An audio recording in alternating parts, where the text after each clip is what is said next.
से बोलिए बाबा टटेश्वर नाथ की।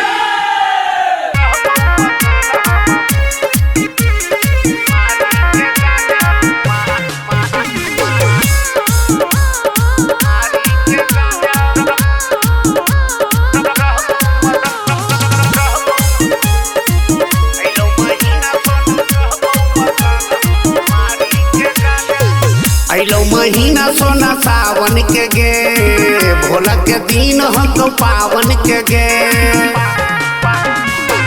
अलो महीना सोना सावन के गे, भोला के दिन हम तो पावन के गे। भोले बाबा हखिन कैलाश के राजा, अगे रहबो मगन हम मारी के गांजा, रहबो मगन हम मारी के गांजा।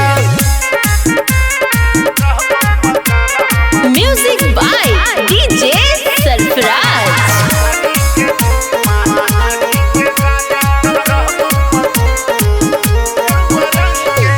गेरुआ रंग के बंधबो पगड़िया, टीका लेके लाल गे।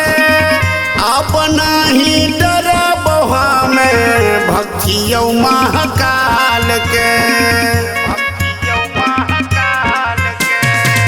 गेरुआ रंग के बंधबो पगड़िया, टीका लेके लाल गे।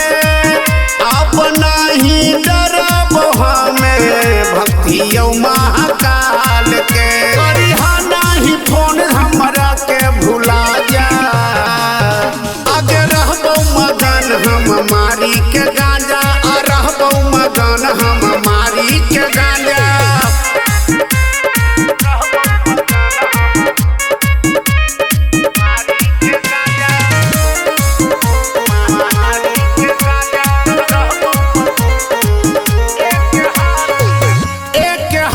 में भांग के गोला, एक हाथ चिलाम गे। पैदल पैदल जइबो हमें बोलत बोलब बम गे।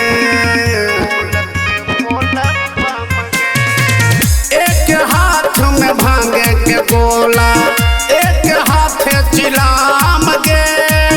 पैदल पैदल जइबो हमें बोलत बोलब बम गे। आगे बाबा के भक्ति में आबो है माजा, आगे रहबो मगन हम मारी के गांजा।